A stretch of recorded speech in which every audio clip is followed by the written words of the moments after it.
అత్త అమ్మ కాలేదు, కోడలు కూతురు కాలేదు అంటారు. అది నిజమే. కానీ అన్నీ అనుభవించి ఉన్న అత్తే అమ్మ కానప్పుడు ఏ అనుభవం లేని కోడలు ఎలా కూతురు అవుతుంది? అపార్థం చేసుకోకుండ్రి, ఆలోచించండి. మన ముందు ఎవరైనా మన గురించి మంచిగానే చెప్తారు, కానీ మన వెనకాల కూడా మన గురించి మంచి చెప్తారు చూడు, వాళ్ళే అస్సలైన దోస్తులు.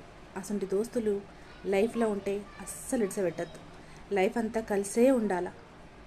కలిసి నీది కాని దాన్ని నువ్వు లాక్కుంటే నీకు కావాల్సిన దాన్ని భగవంతుడు లాక్కుంటాడు. ఆ భగవంతుడు తెలుసు కదా, ఎవరికి ఏది ఇవ్వాలో, ఎప్పుడు ఇవ్వాలో, ఎలా ఇవ్వాలో అన్నీ భగవంతుడికి తెలుసు. టైం రావాలి అంతే. ఏ దీపాన్ని అయితే ఆరిపోకుండా చెయ్యి అడ్డం పెట్టి మరి కాపాడుకుంటామో అదే దీపం మనని నిలువెల్లా దహించేస్తుంది. అలాగే కొందరు మనుషులు కూడా అంతే. చెప్పేది అర్థమైంది అనుకుంటా.